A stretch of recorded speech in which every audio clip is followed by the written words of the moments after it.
Hey everybody, it's Scott from WhatCulture.com, and I would love to stand here and tell you that I was thoroughly blown away by Mortal Kombat 11. MK is one of my personal favorite franchises. I've been playing since I was a kid, and it's one of the only old school franchises still going with major mainstream pull.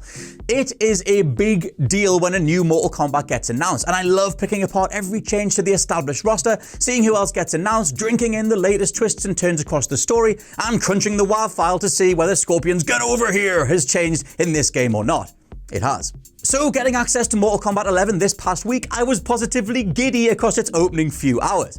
They consisted of me leaping into a 1v1 so I could see how Liu Kang felt, because boy is my main, and then doing the whole story in essentially one sitting. Turns out I was at the end when I turned it off at 2 AM that night. And look, don't get me wrong, I'm going to have to delve into a lot of negatives, but as you'll see, MK11 is a game of thirds. 2/3 is the immaculate, enjoyably crunchy and bloody combat you've come to know and love, and 1/3 is an obtrusive, demoralizing mobile game-style grind designed to test your patience and encourage microtransaction spending. What I initially thought was going to be a perfect score only went down the more that I played, but I have reached a point across what is now closer to 40-ish hours of play where I think my score reflects everything that's here. It is worth picking every single part of this apart though. So in Mortal Kombat 11, one of the biggest new focuses is customization. Carried across from Injustice 2, here we have the same separation of each character's weapons, key armaments or skins spread across a huge loot grind. You can switch up your character's specific abilities outside of this too. Gone is the 3 styles per fighter setup of MK10, and in is a baseline moveset including the majority of our favorites from over the years that you can then expand across 3 additional slots. Want a Jax that focuses in wrestling moves, a Kung Lao with more expansive teleport combos, or a Liu Kang that specializes in fireballs?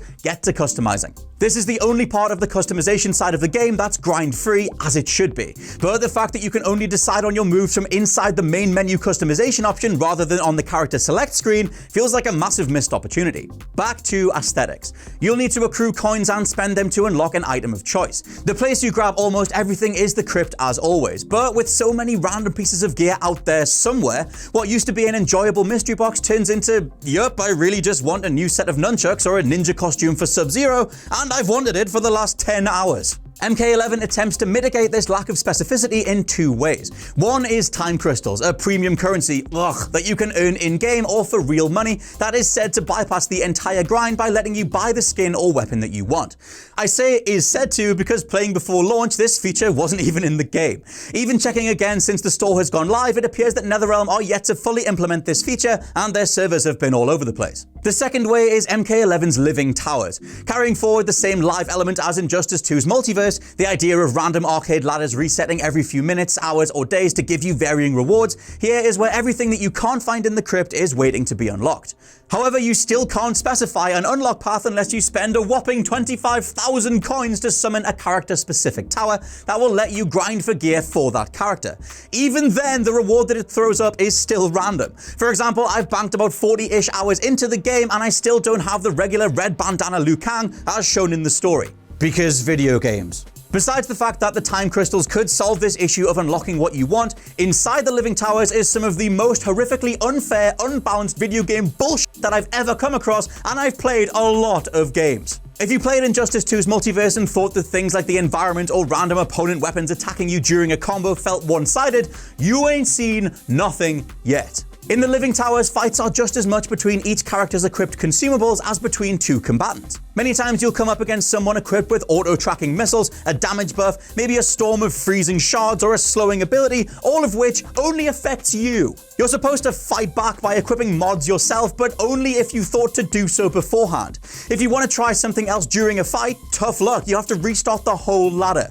If you do have consumables equipped, you're trying to manage launching your own barrage of missiles, globule of reptile poison, or swarm of Natara bats by flicking the right analog stick amongst the chaos. It only takes 1 or 2 of these complete clusterfucks for the whole thing to collapse in on itself. The Living Tower should be the place that you head after the story to grind out your favorite character's remaining gear, but you can't without jumping through a series of annoying hoops, some of which will just cut your head off. Literally no one was asking for this. Who in their right mind is buying a fighting game to try and surmount a foe using an array of unblockable mods? Just what the f*** is this? Sorry for getting super annoyed, but as a lifetime fan of MK, this just sucks, okay? It's bad. Consumables are equipped in the standard arcade ladders too, where your opponent will fight without them. But with the game's difficulty spikes being all over the place, the notion of using a help item being there at all only makes you think that any fight where you got dominated was supposed to be mitigated by something that you could have equipped. It's here where, for me, the level of care and attention from the design department gives way to the corporate whims of financial. MK11 can really feel like a free-to-play mobile game with stuff like this. That idea that you're having fun despite the game's design. It's a truly awful sensation, and I'm hoping that by continuing to vocalize this stuff, the overall progression can be saved. Look, if Battlefront 2 can turn itself around, there's hope for anyone. A modifier for all this grind for now, though, is having the AI fight for you. Like turning Mortal Kombat into something of a spectator sport, there is something kinda cool about equipping a potential character with a huge array of unlockable goods, and then watching what can be the best version of them get as far as they can in a given match or ladder. The sad reality is that you've paid for a game that you're then choosing to not play, but you can use AI fighters across the majority of the game's modes.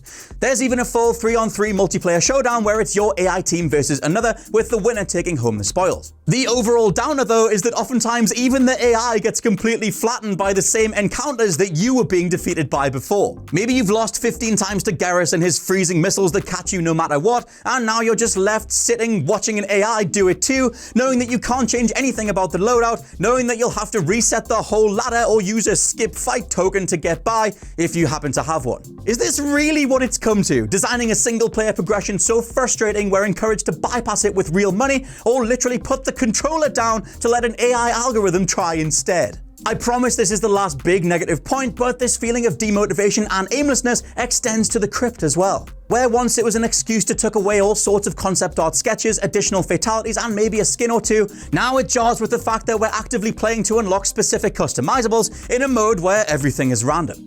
You can even pay a coin to reset the chest, which just changes up the fact that we're supposed to know where to go once the community comes together, and it just feels like you're playing one giant sprawled out loot box. Because the game has such a focus on customization and building a loadout for your character, you could spend hours and hours and hours getting tens of thousands of coins, spending them in the Crypt, only to come away with a bunch of consumables for the living towers, percentage buff augments for your existing gear, or crafting components, because of course there are crafting components giving you even more of the consumables. Oh, and those augments that I just mentioned, they'll do the expected plus minus X% attack or whatever bonuses, but these slots on your gear aren't even available until you've done a good 25 plus fights per character.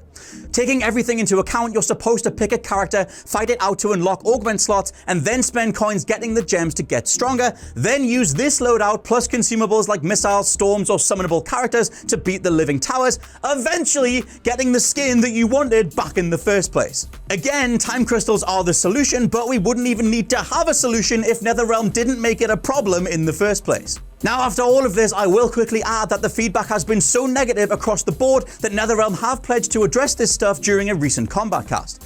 Honestly though, I'll believe it when I see it. Warner Brothers also published Shadow of War, and that took months to get right. That solution though was just gutting the whole thing and removing all the pay-to-win crap altogether. If I give the devs the benefit of the doubt, this protracted progression does give the game longevity across weeks and months going forward. It's a grind, but maybe they wanted something that would carry all the way across to MK12. As it stands, the systems in place are too abusive of your time, not providing enough incentives or worthwhile gear drops to keep going. Finally, let's talk about the positives. Mortal Kombat 11's story is hands down the best cinematic embodiment of Mortal Kombat ephemera there has ever been. Centered on newcomer Kronika, a mysterious controller of time who's always been in the background but is now making herself known to put Raiden and Shinnok back in their place, NetherRealm take great delight merging the old and the new. We get Johnny Cage realizing just how far he's come as a human being, and everything from old school Raiden working with Liu Kang and Kung Lao to Sub-Zero and Scorpion uniting to fight together, following MK10 finally putting them on the same page. The fight choreography in cutscenes, the triumphant returns of long-lost characters, the twists and reveals that recontextualize, in some cases, the entire saga all the way back to 1992. So many lore gaps get plugged in ways we never knew we wanted, races get identified, long-lost individuals get name-checked, even the point in time that the old-school versions of the characters get plucked from is a reference to a point in MK history that made me beam. Speaking of the story as well, we've got 3 fantastic new characters and perfect redesigns / evolutions of the remaining combat kids. Kung Jin and Takeda are barely mentioned, but Cassie Cage and Jackie Briggs both fit the bill perfectly. For the real newcomers, there's Elder God Cetrion, Shao Kahn's 6-armed thief the Collector, non-playable wielder of time Kronika, and her henchman Geras.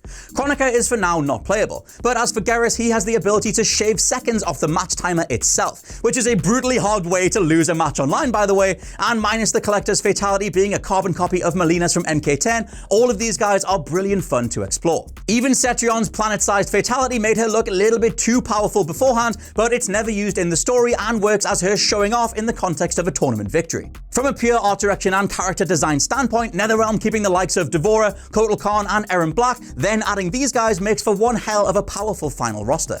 Mortal Kombat 11 also features the biggest shakeup to the franchise's core playability since MK Deception brought about reversals. And one key thing just to start things off is that they've been removed. Besides combos being shortened and gameplay speed being slowed just a smidge, each fighter now has a 2-segment offense and 2-segment defense bar. The former is burned to pull off signature moves or enhance other ones, and the latter plays into defensive tactics in a bunch of unique ways. Want to interrupt a combo? You'll have to pull off a flawless block, done by tapping block at the exact time an attack connects. You can then reverse with a meter burn into your own move at this exact point, but if that first hit landed, the whole thing is likely going to play out. That is, unless you get launched into the air, in which case you can burn more meter to break out of the animation.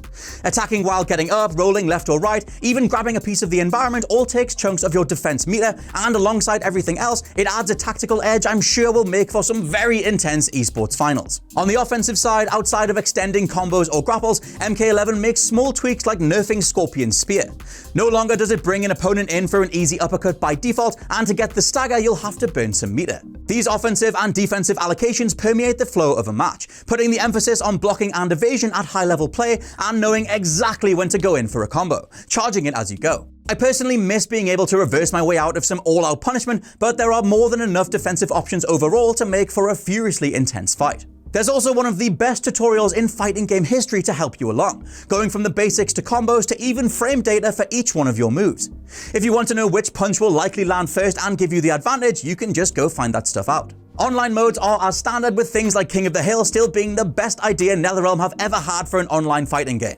Who doesn't want to fight in front of an online crowd knowing that your next combatant might have spotted a weakness, or if you're waiting your turn, know that everyone else is rooting for you to win? Thankfully, despite the ugly, intrusive nature of everything that I mentioned at the beginning, the core gameplay and fan-focused storytelling of MK11 is laser precise in its execution. It prevents the game being death by 1,000 cuts, but you'll still feel all those corporate gaming mandates hampering what should otherwise be an exemplary package.